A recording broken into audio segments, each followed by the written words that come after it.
Good evening. Thank you, Donald. Well, I'm in America, and today there are no gremlins. It's all working.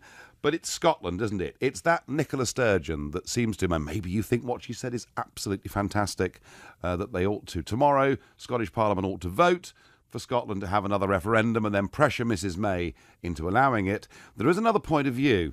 This is my view. There have been two big referendums since 2014. One in Scotland about whether they should separate from the United Kingdom, and another about whether the United Kingdom should leave the European Union.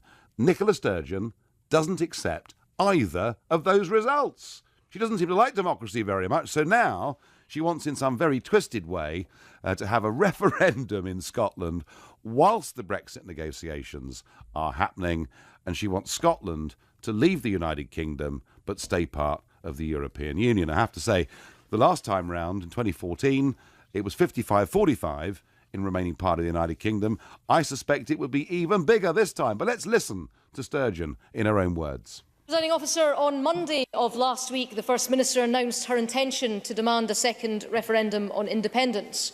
On Saturday of last week, the First Minister used her party conference speech to demand a second referendum on independence. And today we meet here to debate the SNP's demand for a second referendum on independence. And at least this last week has shown everybody what the #1 priority of this Scottish Government really is. It's separation, not education. This week, they've made clear what comes first. Well, that was Ruth Davidson, the Tory leader. Now let's hear the response from First Minister in Scotland, Nicola Sturgeon. The First Minister's Foreign Affairs spokesman said this morning that an independent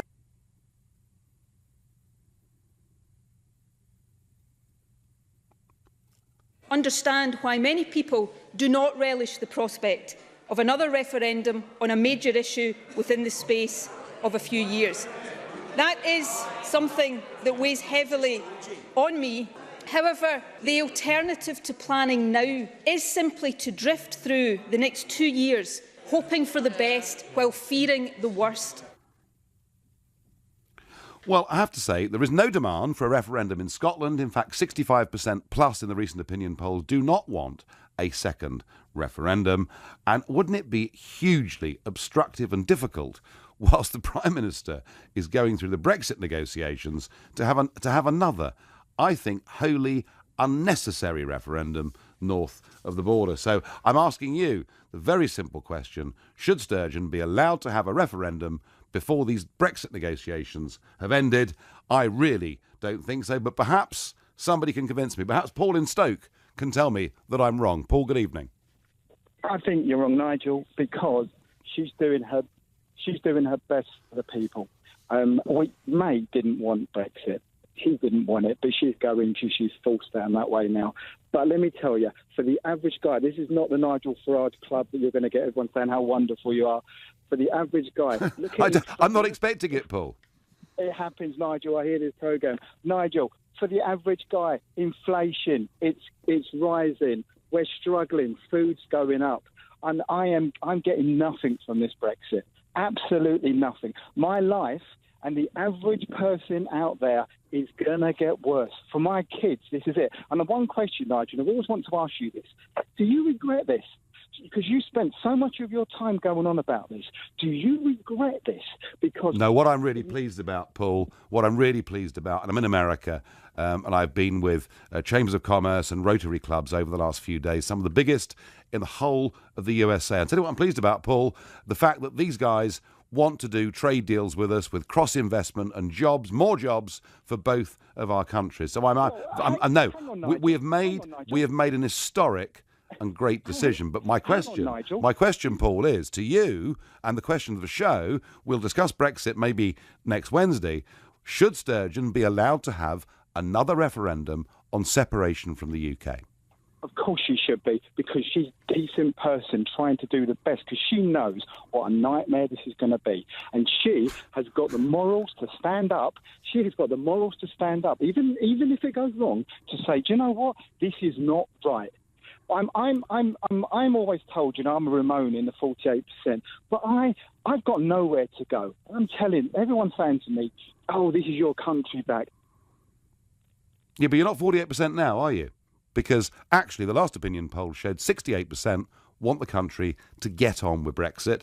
And even for Nicola Sturgeon, Paul, a point worth thinking about is that a third of SNP voters actually voted for Brexit. Paul thinks that actually they should have this referendum. Paul thinks the EU is a great thing. He is a Sturgeonite from Stoke. That's fine. I wonder what Graham in Hay-on-Wye has to say. Hello, Nigel. It's very good to talk to you. I Good think evening. what Paul said is totally wrong. He thinks that Nicola is trying to protect her people.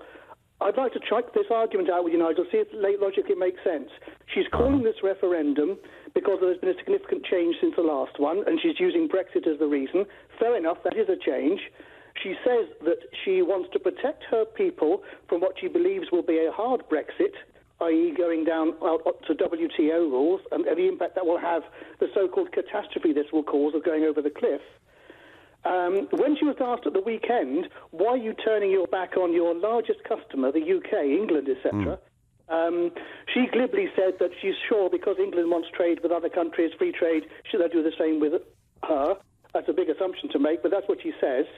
But taking her argument through, if she gets what she hopes for and what assumes is right, i.e. we do have a hard Brexit, she gains a referendum and she wins it, and she gains entry into the European Union, which is all a lot of assumptions, but assuming she's right in her goals, she'll end up in an organisation that has to trade with her largest customer, i.e. us, on WTO rules.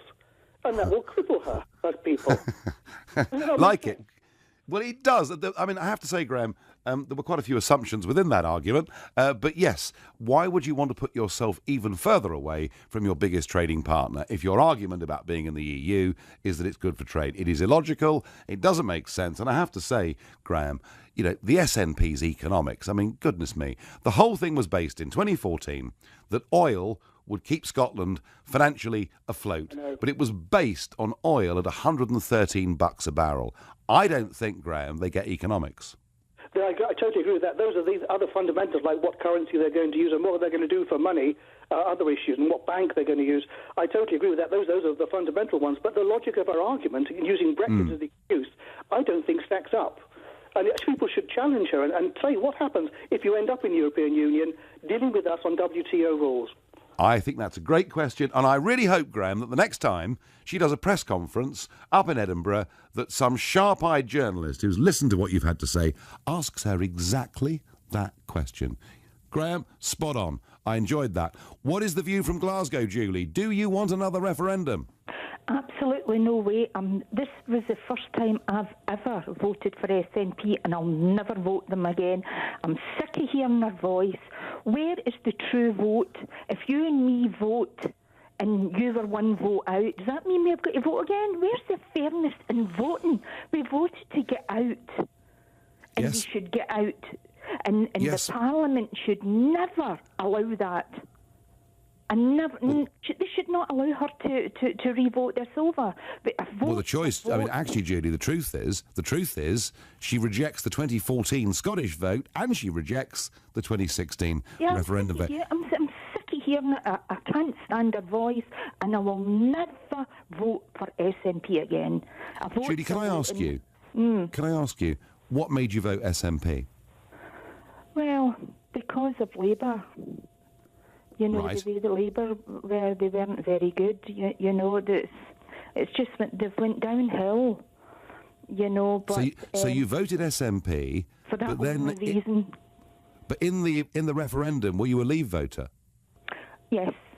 You were, fine. Yeah. Well, Julie, it's really interesting because I think that you perhaps are typical of quite a lot of people in Scotland who, as you say, Labour suddenly very unappetising, people switched to the SNP in big numbers, but a third of SNP voters voted for Brexit. And I think politically, Sturgeon's on very, very thin ice. Do you think, you don't want it, do you think this referendum is going to happen before the end of the Brexit talks? I'm not sure. I really am not even sure of the government anymore. I'm not sure of any of them anymore. They all seem to make up their own minds. They all seem to lie. In the government, you know, you find out a lot of lies. I just don't know where I stand anymore with the government. And Sturgeon, as far as I'm concerned, finished. And by the way, I hope she's listening. I'm not her people. I'm not included in her people. Right. Are you listening, Nicola? You do not speak for Julie in Glasgow, even though she voted SNP. Julie, thank you very much indeed for that very interesting call. Your texts and tweets coming through. I think we should have a Scottish referendum now. Whatever the outcome, it will save us from having to listen to Sturgeon. That's rather backing up what Julie says. Nigel, I think Mrs Sturgeon is deluded for trying for a referendum. She and Scotland should accept the result that Britain voted out, and that includes Scotland. I hope it is not allowed, as it is ridiculous. Kathy in Southampton. I must admit, there is a tempting argument that says, bring it on. Let's have the referendum. Let's get Scottish separation smashed. It won't be 55-45 this time. It'll be 65-35, and we'll end we'll end this row. But I don't think it's going to happen, and I can't see Mrs May giving way, and nor, actually, in reality, do I think she should. I wonder what Brian in South Shields thinks. Brian, good evening. Hi, Nigel. How are you? I'm well. What do you think about this? Do you know, this frustrates me more than any topic at the moment. And Sturgeon, I hate with a passion which is almost biblical.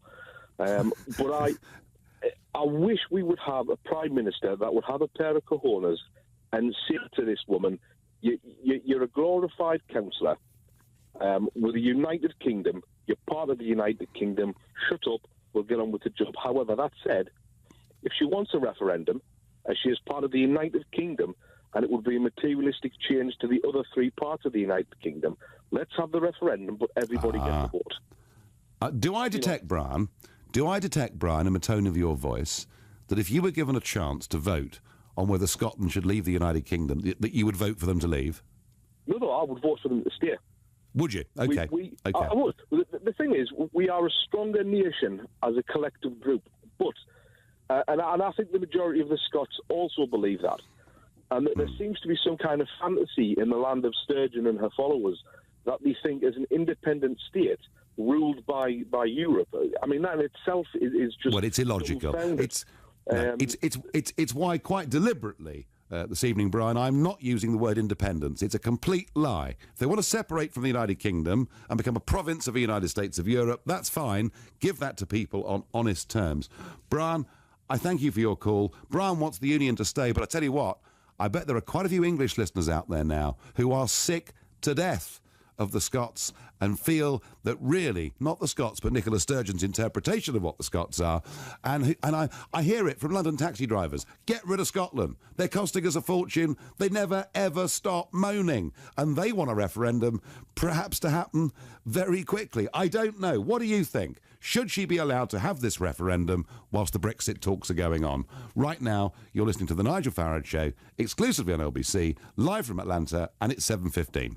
Nick Ferrari at breakfast on LBC. The extraordinary life and times of Martin McGuinness, who's died aged 66, but does he go out as a hero or a villain? Lord Norman Tebbie is one of the survivors of the Brighton bombing. He was the coward who knew that the IRA was defeated, and he opted to try and get out of that by posing as a man of peace. Let's hear the other side of the coin, Naomi Long. I think what we have are very conflicted characters and often very divisive characters, because at the end of the day, you don't make peace with your friends, you make peace with your enemies. Nick Ferrari at breakfast every weekday morning from 7, only on LBC. With Hampton by Hilton, making you welcome at over 40 hotels in Europe. Would you like to hear some information that could financially benefit yourself and your family? I thought so. You seem like the sort of person who puts their loved ones first, someone who could be drawn in by the emotional manipulation of an investment scammer. At the Financial Conduct Authority, we're committed to keeping you safe. So if you've been offered an unsolicited investment opportunity, be a scam-smart investor and check the FCA warning list of firms to avoid at fca.org.uk/scamsmart. When it comes to finding something new, you can start the conversation at Hello You. Sign up and browse profiles for free at helloyoudating.com and start the conversation today. Your business is growing. Fantastic. But you need to hire fast. Enter Indeed.com. Already used by over 3 million businesses for hiring. And with more people in the UK using Indeed than any other job site, you'll find more great candidates and sooner on Indeed. Find your next hire on the world's #1 job site, Indeed.com. Terms, conditions, quality standards and usage limits apply. World's #1 job site based on total unique visitors to Indeed.com. Divorce. It threatens the things you've worked hard for in more ways than you can imagine. Your home, savings, pension, and most of all, your relationship with your children. Don't let divorce cost you any more than it has to. Cordell & Cordell is dedicated to helping men in matters relating to divorce. Call now on 0330 60 60 161 or visit cordellcordell.co.uk. Office in central London. A partner men can count on. Wake up, it's a beautiful morning. Hansi's Sleep Centres have been selling beds for over 40 years. Wake up, it's so beautiful. With 5,000 beds in stock, our Sleep Centre specialists are here to help you choose the right one for you. And right now, every bed is reduced by up to half price, plus free delivery and free disposal of your old one. But hurry, it's this month only. Hansi's Sleep Centres in London, the South East, and online at hansies.co.uk. Conditions apply. Did you know premium bonds have been around for 60 years? I recently won £100 in the monthly prize draw. I was off to the bank to deposit my prize warrant when my granddad came over. You know you can do all that online nowadays, he chuckled. And he was right. I now manage my premium bonds online. And I've chosen to have my winnings paid straight into my bank account. It's so much faster. You can too by visiting nsandi.com. Premium bonds, making people smile for 60 years. Someone as family-focused as you could be drawn in by the emotional manipulation of an investment scammer. Be a scam-smart investor. Check the FCA warning list before investing. This is LBC, the Nigel Farage Show, live from Atlanta. Call 0345 6060 973. Text 84850. Tweet at LBC using the hashtag Farage on LBC. Well, all four corners of the United Kingdom are ringing in to answer the question, should Sturgeon be allowed to have yet another referendum before the end of the Brexit negotiations? Remember that Sturgeon rejects the referendum in 2014 where Scotland voted to stay part of the UK, and she rejects also the Brexit referendum of last year. I'm actually personally surprised that other parts of the UK aren't getting really quite angry about this. But we're going to go straight back to Scotland and to Marcus in Stirling. Should she be allowed to have this referendum in late 18 or early 19? Hi, Nigel. Thanks for taking the call. I believe she should have the right to put it to the Scottish people after Brexit. But my point tonight to you is that Sturgeon has got her sums completely wrong. At the moment, currently, we have 56 MPs out of the 650 in Parliament, so roughly about 9% representation. And the EU, now you can keep me right on the figures, at the 766 MEPs, God bless them, we have 3 SNP. So, we'll say that if we did leave, we go down to 700, and we'll give ourselves, we'll give the Scots 7, so that would be 1% representation in Parliament. But it's a bit worse than that, Marcus, because the European Parliament cannot initiate legislation. All it can do is to amend or delay legislation. In fact, the European Parliament really, in legislative terms, is a bit like the House of Lords. And, the argument that somehow Scotland, if it applies to join the European Union, would have great influence, clearly is nonsense. Actually, Marcus, with Brexit, one of the things that comes back to the United Kingdom should be our territorial waters. And Sturgeon could actually make a very strong case to say to Westminster, give us control of Scotland's fishing waters. She might actually find that with Brexit, as First Minister of Scotland, she's got far more power than she would have as part of the European Union. That's very true, and you made the point about the electorate in the North East. Nigel, the fisheries in Scotland will be giving up, thanks to Mrs Sturgeon, already, before any negotiations had started, up to 80% of her fishing territories. So a business negotiator, she ain't. No, I think that's right. And, look, clearly she's got ability. Clearly she is a very good messenger that does well on radio and television and all the rest of it. But I don't think the economics of any of this makes sense. And I don't think the canny Scots are going to vote to separate from the United Kingdom, to say no to the capital transfers that come from London to Scotland, and to sign up for zip influence in the European Union. Oh, and by the way, Marcus, she was saying at the weekend that Scotland would join the European Union and keep the pound. Oh, no, they won't. Any new member state by treaty that joins the European Union has to commit itself to the euro. Can you see people in Sterling voting to join the euro? No, and a message to your English listeners. I wouldn't lose any sleep over it. I really don't think there's an appetite for it. And actually, what I'm hearing now is that people are believing that there's some sort of resentment against England. The SNP have 23% representation of the Scottish overall vote. Yeah. A million of us voted to leave without any support from any of the major political parties, and of course BBC Scotland did their bit to try to scupper Brexit happening, as you know. Marcus, I absolutely get that point. No major party in Scotland was supporting leave. UKIP does have one MEP, but it couldn't be called a major party in Scotland, and certainly hardly even features on the BBC up there. Marcus, thank you very much for your thoughts and for your call. We're off to Wales. We're going to Greg in Brecon. Greg, what should happen? Should Scotland have this referendum? Should Wales have a referendum? Absolutely no. Right. Basically, it's nice to speak to you. I actually voted for Brexit, and I voted for you. Well, thank you, Greg. So what about this United Kingdom? Should Mrs May give in? I actually left the United Kingdom about 15 years ago, went to live in Cyprus.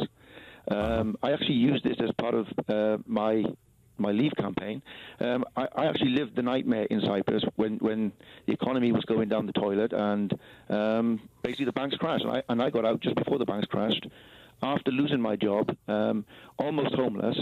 And that's what I'm trying to say to the people of Scotland, is that if you're going to debase your currency, and as you just said to that previous caller, they have to accept the euro, the whole economy is going to go down the pan.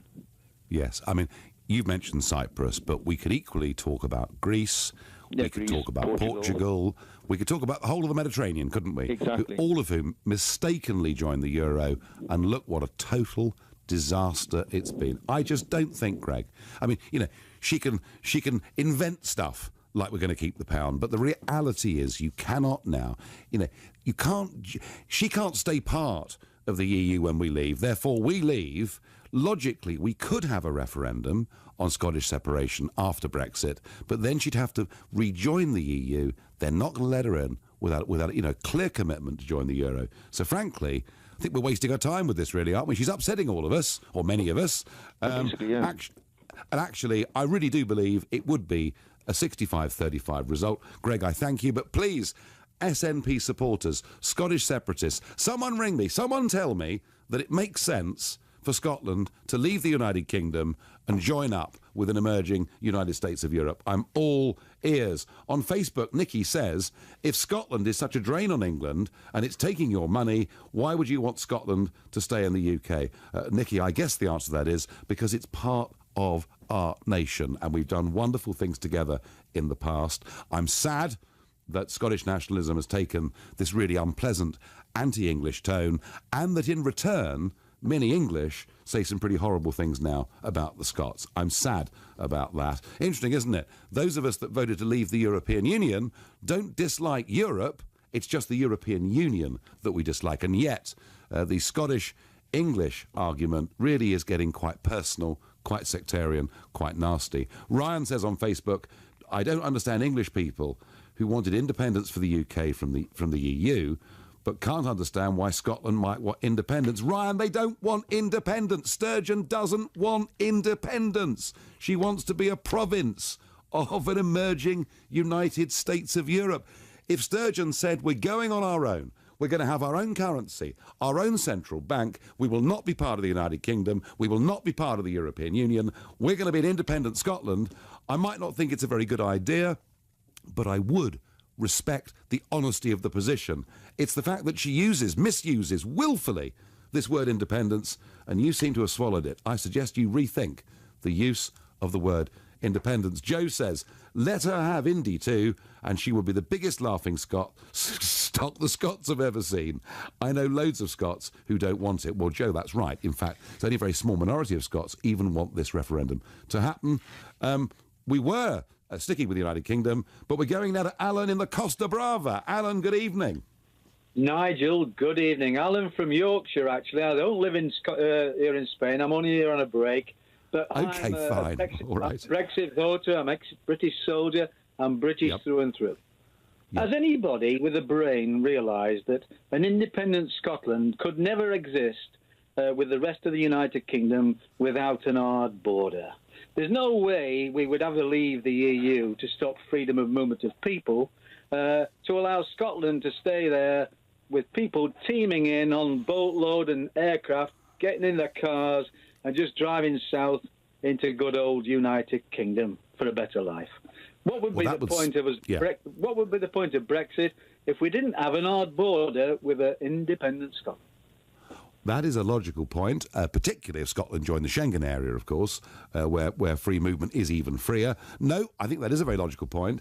And also, as somebody said earlier, effectively, if she thinks that the Brexit deal is going to go so badly wrong, and that's one of the reasons why she wants Scotland to leave the United Kingdom and stay with the EU, she may well finish up, actually, with World Trade Organization rules in terms of trade with England. And without England, Scotland doesn't have much of an economy. Alan, enjoy your holes on the Costa Brava. Text and tweets, Dear Mr Farage, if the SNP are serious about Scottish independence, they should agitate for a referendum in England. We would hand it to them overnight, says John in Camberwell. John, I fear you're right.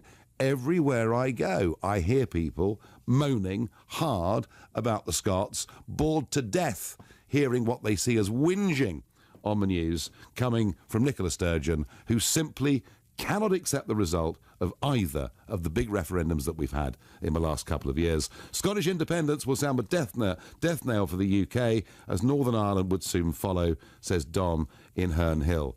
It's not Scottish independence, Don. I'm going to keep on saying this.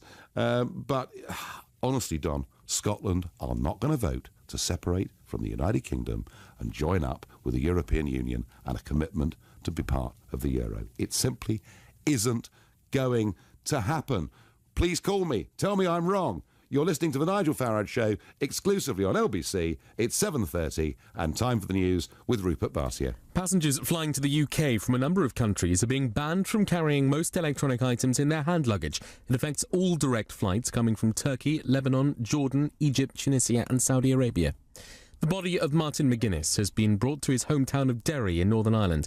The former IRA commander and Deputy First Minister died overnight at the age of 66. And Nicola Sturgeon says she's been left with no choice but to call for a new Scottish independence referendum. She's urging the Scottish Parliament to back a new poll in a vote tomorrow. LBC weather. A mix of rain and frost into the evening, a low of -1 Celsius. Tomorrow, showers moving to most areas through the day, a high of 10 degrees.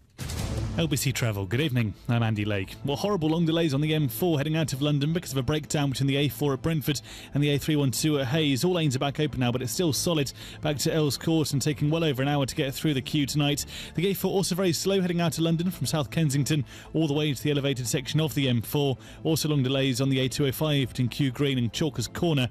In Westminster, St Martin's Place is closed southbound. That's for emergency repairs to a gas leak between Duncannon Street and Trafalgar Square. It's also affecting you moving around Charing Cross Station. In Manchester, the A34 is crawling southbound, approaching the Stanley Green roundabout. Delays there back to Royal Crescent. It's not been helped by roadworks. And in South Lanarkshire, just south of Glasgow, the M74 is closed northbound. That's after a serious collision between the Wraith Interchange and Hamilton earlier on, causing delays tonight still. For more real-time traffic updates, go to lbc.co.uk. This is LBC. Match, Malcher, workplace chair, pension, pop. Sound a bit alien? Well, he's saying it's time for small businesses to set up a workplace pension. Still sound alien? Don't worry, the People's Pension can help. We're an award-winning scheme run by a provider with 30 years pensions experience. Our complete solution gives small businesses total support. Join the thousands of businesses already signed up at thepeoplespension.co.uk/alien. The People's Pension's a workplace pension scheme regulated by the Pensions Regulator. The People's Pension, designed for people, not aliens. I know how to avoid a soggy bottom. I know the name of cinema's most famous white shark. I know all the things you can do with a Maris Piper. And I definitely know the TV show that made this music famous. But I don't know my state pension. There's a simple way to find out when you can get your state pension and how much it'll be. Search Your State Pension and get to know yours. On the 25th of October 2016, the government announced Heathrow as its preferred scheme for new airport capacity in the southeast. A national consultation is now underway to discuss what happens next.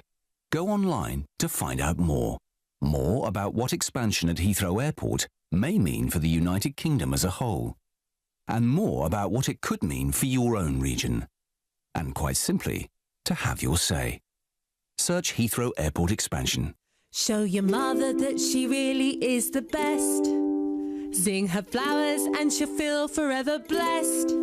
Go on, be a super daughter. You know you really ought to zing her flowers that pass the mummy test. Order beautiful Mother's Day flowers at zingflowers.com and save 15% with discount code MUM. Zing flowers are amazing every time. Hurry, only 4 days to go for delivery on Mother's Day.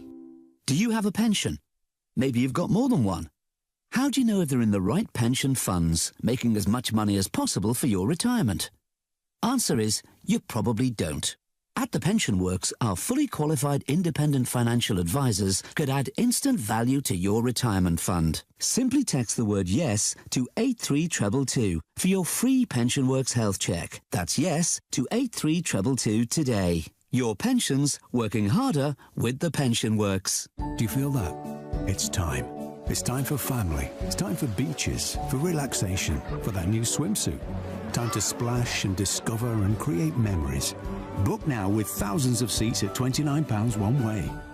It's time to forget time. It's time to holiday with Monarch. Fly to Spain, the Canaries, Portugal and many more. Book now at monarch.co.uk. Terms and conditions apply. See monarch.co.uk for details. This is LBC, the Nigel Farage Show, live from Atlanta. Call 0345 6060 973. Text 84850. Tweet at LBC using the hashtag Farage on LBC. Is Nicola Sturgeon driving you mad? Because she won't accept either the Scottish referendum of 14 or the Brexit referendum of 16, and she wants to have another referendum before the Brexit process is over. Should she be allowed to do that? Some strong views coming in on that from all over the United Kingdom. But first, interesting story, 70 MPs have written to Lord Hall, the BBC's boss, saying that the organisation, since Brexit, has been completely unable to accept new facts and to even at any point present Brexit in a positive light. The letter was put together by a Tory MP called Julian Knight, who himself had campaigned to stay in the EU, but he does say that the BBC has suffered a collective nervous breakdown. Ah, poor lovies. It must be awful for them, mustn't it? We voted for independence. I say well done to those MPs. I think the BBC were very good during the referendum itself. I think they've been truly appalling ever since. And it's not just the politics programmes. Even the food programme is saying because of Brexit, we may not be able to source the foods that we currently eat and enjoy. The more contentious issue, perhaps, than that today is the death, age 66, of Martin McGuinness, and perhaps the response to it. The Prime Minister said that he'd played a defining role in leading the Republican movement away from violence. In doing so, he made an essential and historic contribution to the extraordinary journey of Northern Ireland from conflict to peace. Jeremy Corbyn says that Martin McGuinness was a great family man, and my thoughts are with them. Former Prime Minister Tony Blair says, I'm very sorry to hear of Martin's death. And elsewhere on the media, from commentators, there is a whole heap of eulogies. Not everybody's pleased. A former soldier, Mr. J. Williams, who lives in South Wales, has actually sent his medals back. He's so unhappy at the condolences coming out of everyone. And we've also had Lord Tebbit, of course, making the very key point. Yes, it may well be true that Martin McGuinness did play a big role in the peace process, and he getting together with Ian Paisley, who I knew reasonably well. It was a remarkable sight. And yes, peace is better than war and violence and terrorism. I suspect one of the reasons McGuinness went for peace is because, frankly, British security had the IRA completely and utterly beaten, and they had nowhere else to go. But I think it's wrong. I think it is completely wrong to talk about McGuinness's life, to forget that at no point did he offer any apology at all for the murders that he was directly involved in. And I think it is important when you sum up anybody's life that you say the good things, but you also say the bad things about them too. And I feel there are sort of mass positive eulogies about Martin McGuinness conveniently sweeping over the fact that he was a senior commander of the IRA. And indeed, he himself fired the first shot on Bloody Sunday. To return to our theme, Scottish separation. Nicola Sturgeon wants another referendum. I really don't think, however the Scottish Parliament votes tomorrow, that Mrs May should accede to that. I think it would get in the way and confuse the Brexit negotiations. And what on earth would Brussels think? Who would they actually be talking to? Who would they be dealing with? It's ridiculous. Scotland voted to stay part of the United Kingdom. The United Kingdom voted to leave the EU. If she's really not happy with Brexit, then once it's completed, perhaps then would be an appropriate moment for the second referendum on Scottish separation to get a crushing defeat. That's my view. What does Tony and Fareham think? Tony, good evening. Yes, good evening, Nigel. I think you're absolutely right when you say that she's making people very angry. Me, yes. For one, I have a great deal of affection for the Scottish people, as do most sensible English people. And they realise I voted for Brexit because I could see what's happening in the rest of Europe, especially the southern parts of Europe, Portugal, Spain, Italy, etc., Greece, who've got 50% unemployment. Who would want to be a part of that? So my question to the Scottish people is please don't believe any of this rubbish that you're being told, and just put your thinking caps on and look across and see that most of the people, especially in countries like Greece, would give their right arms to swap places with you. They're just Tory haters, despite the fact that 1,500 jobs went down here in Portsmouth and went up to Rosyth to finish off the aircraft carriers. And they've just been awarded the contract for the new Type 26 frigate, which is going to secure Scottish jobs for the next 20 years. Scottish jobs, not English jobs. And that's making a lot of people very, very angry, really, because... So Tony, let me ask you. What do you want from us? Tony, I think that down there, within sight of Pompey, you've got every right to be upset that those jobs went to Scotland, and perhaps initially that was part of the calculation to try and get Scotland to stay part of the United Kingdom. But if this referendum on whether Scotland should stay part of the UK, if this referendum was extended to England, what do you think the result would be? Well, speaking to a lot of my friends and a lot of people who I chat to about this, and they'd say, yes, have it, and off you go and do your own thing, but don't blame us when it all goes pear-shaped. Tony, I've got no real evidence on this, no facts to back it up. I've seen no polling, but I sense you're right. I sense a lot of English are beginning to feel that way. I'm sorry it's the case, but they are. I thank you very much for your call. A text here, Nigel, we should follow the Donald's example. If Scotland leaves the UK, we will build a wall and make the SNP pay for it. From Roger in Ruislip. Well, there you are. That is the way an increasing number of English people are feeling.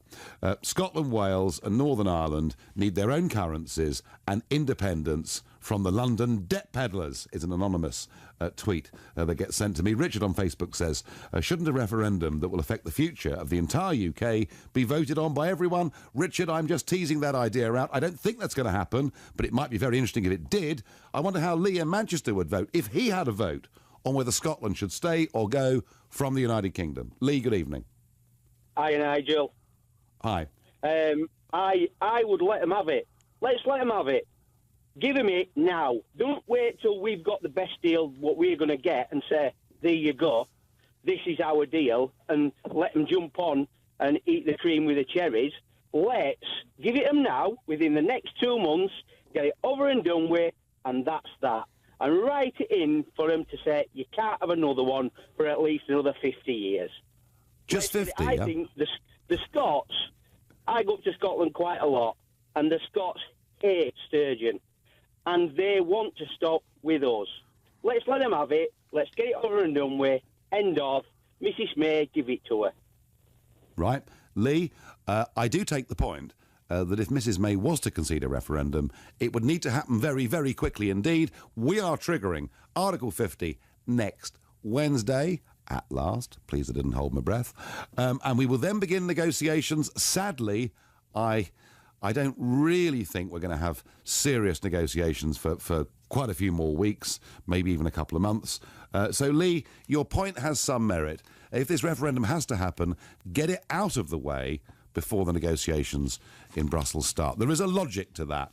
But frankly, as we voted, as a United Kingdom to leave the EU, I still don't think a referendum should happen, even in the short term. You're right, if it has to happen, do it now, but I don't believe it should happen. I wonder what Richard in West Malling thinks. Richard, should she have this referendum?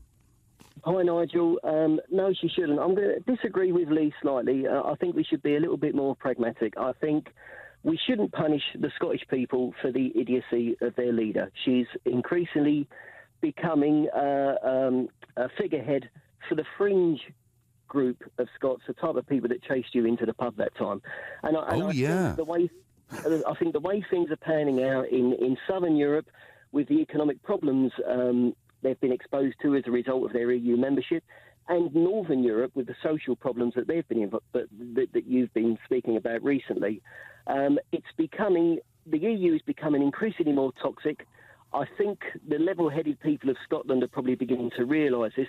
The trouble is, every time she opens her mouth, Sturgeon, she's got a BBC microphone shoved under her nose because they're all anti-Brexit, and this is probably something to do with the letter that the Lords have got together and wrote to the BBC. So, are you accusing, Richard, I'm sorry, are you accusing our great national state broadcaster, who for the modest £145.50 a year that we're all forced to pay them, are you accusing them of bias?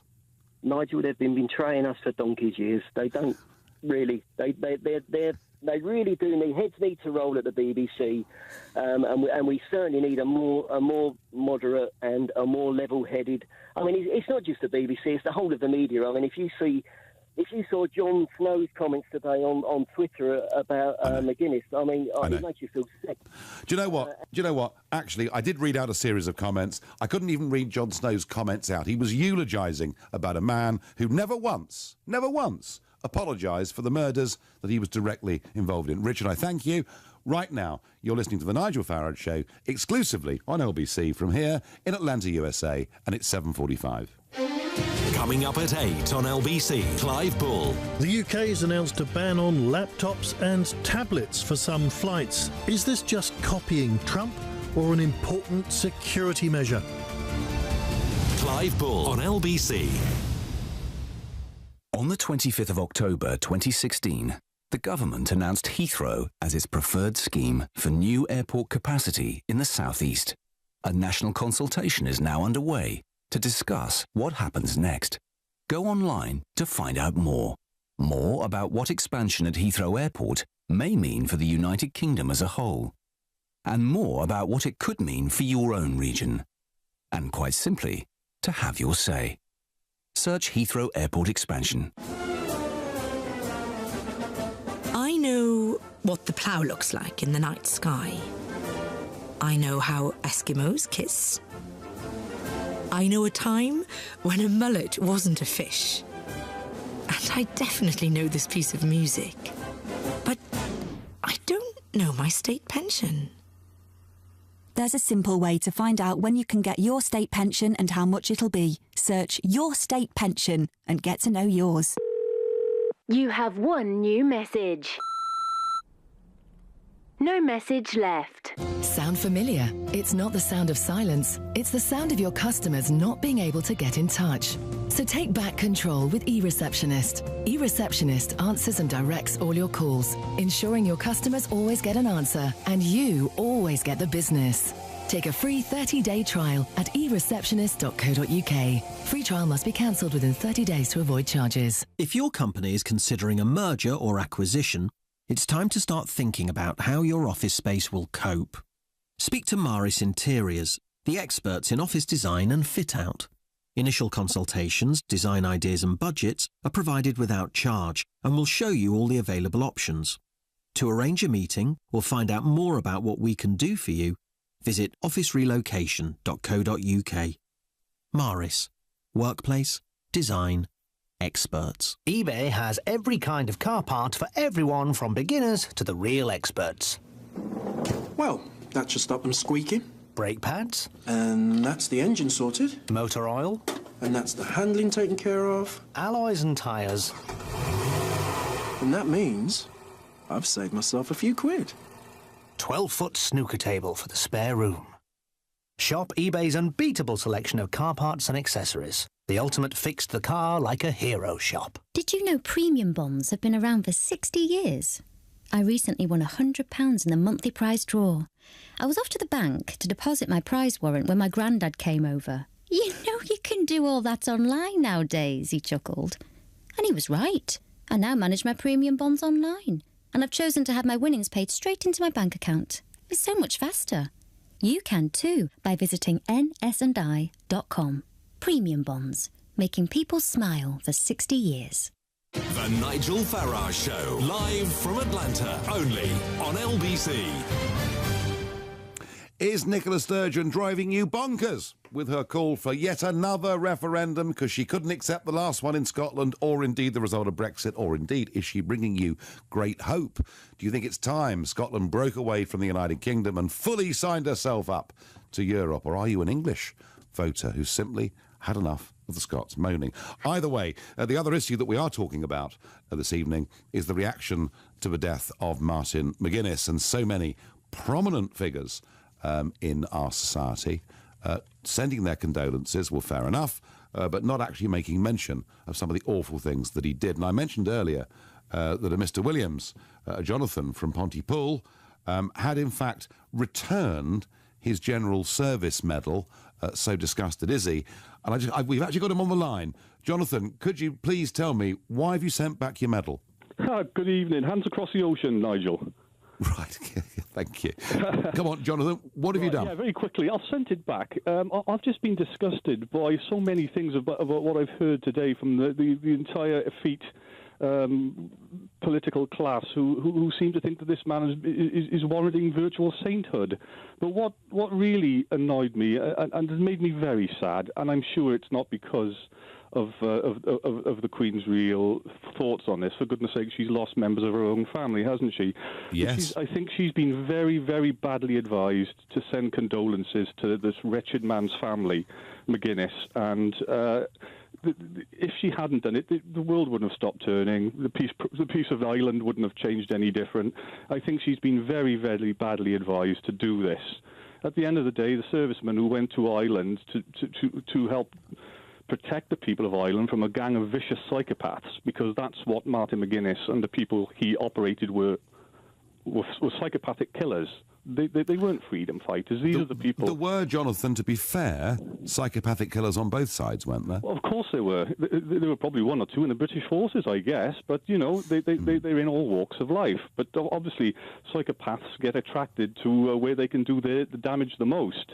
And, of course, you had things like the Le Mans bombing, restaurant bombing in 1978, where 19 innocent people were incinerated on the command of McGuinness. And what was their crime? They happened to be there having an annual general meeting of the local Border Collie Society. Did you ever hear him apologise for any of this? Because I didn't. He never apologised for it. He never recanted this. And this is the sickener, you see. This man has gone to his grave knowing where the bodies are buried. And I think we'll never know where they are buried now. I think Norman Tebbit, Jonathan, feels very like you do. I think it is. I mean, it is possible, of course, for people to reconcile. It is possible for people to forgive. But it's very difficult to forgive, and it's very difficult to say nice things about a man who did appalling things and at no point ever apologised for any of it. Jonathan, you must feel incredibly strongly about this. I'm not going to comment on the Queen herself, but I do feel that many other supposedly responsible people in society have said very, very positive things about the last 20 years of Martin McGuinness's life and made no mention of what happened in the previous 30. And Jonathan, I do think that's wrong, and I thank you very much for your call. Back to Nicola Sturgeon, back to should she be given a second referendum? The Scottish Parliament will vote on this tomorrow. Almost certainly they'll vote in favour, but it'll be up to Mrs May. Should Mrs May grant that second referendum at the end of 18 or early 19 whilst we're negotiating the Brexit process? And I wonder what Sarah in Dagenham makes of that proposal. Hello, Nigel. Hi. Hello. I was just wondering, bearing in mind, I believe the Scottish referendum was 2014, wasn't it? It was, yeah. Yep, and the British referendum vote, you know, for the Conservative vote was 2015. Yep. And then, so the referendum vote was 2016. That's the precise timeline, yes. Thank you. Right, okay. So, bearing in mind, now, about the Brexit referendum, you'd have demanded a second referendum if the vote had been so close. No, wouldn't have got one for 25 years. Wouldn't have got one for 25 years. No, but you did ask for it. You did say that that's what you'd have asked for, didn't you? Actually, I didn't. I said there are many inside the Conservative Party who will be irreconcilable. But would I have been asking for another referendum on the EU? No, it would have been completely whistling in the wind and a waste of time. Okay, well, fair enough. All right. Don't you think, though, that you could empathise with Nicola Sturgeon just a little bit? I find it hard, but go on, why should I? Well, because bearing in mind, as I said, you did say that if the referendum vote had been really, really tight the other way round, you'd have said another referendum would have been necessary. Well, I'm not going to argue on that point with you. I didn't. I said there are some that would. I wouldn't be one of them. It would have been a waste of time. But, Sarah, isn't the point that she doesn't accept the result of the 2014 Scottish referendum on separation, nor does she accept the 2016 referendum on Brexit. So I'm beginning to get a bit tired of this really ridiculous, convoluted argument where she says she wants to be out of the UK, part of the European Union, and she still uses the word independence. I am a little bit impatient with that.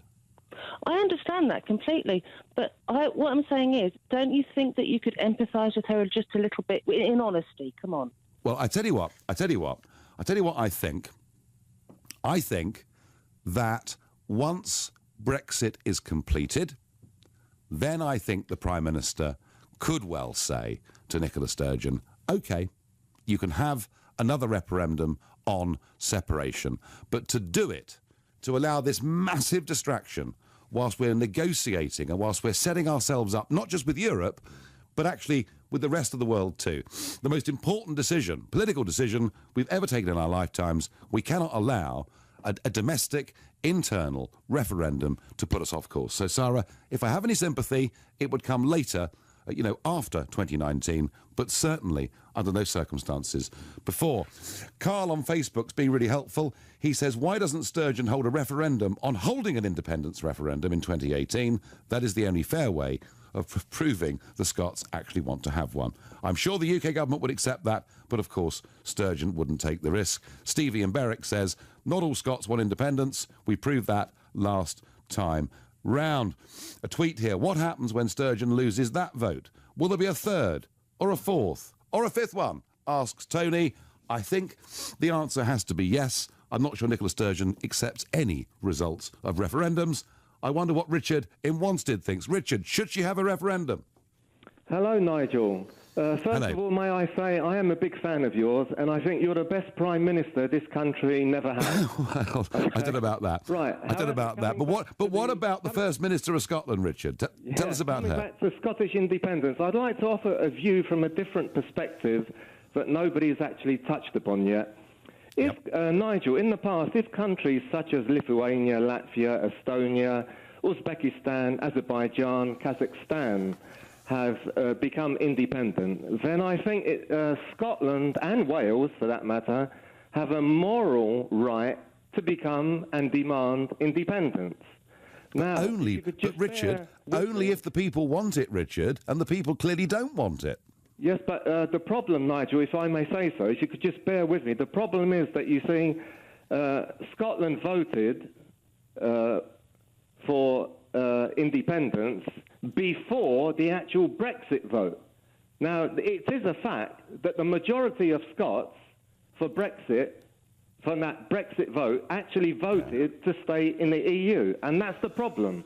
However, if they do become independent, the Scots I mean, then I think England should put the proviso in that any Scots entering England should have passports with visas.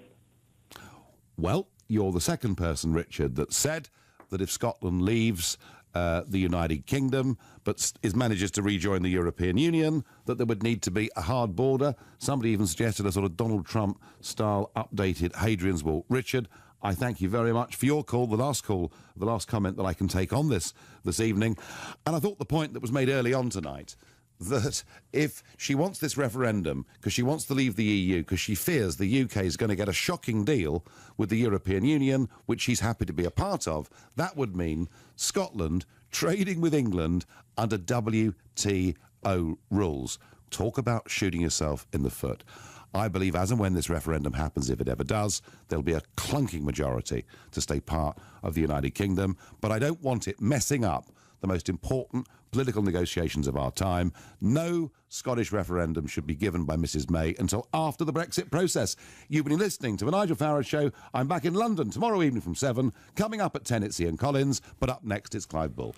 Thank you very much. At 9, it's the Health Hour. GP Dr Sarah Jarvis is here to take your medical questions, and we'll talk about the dangers of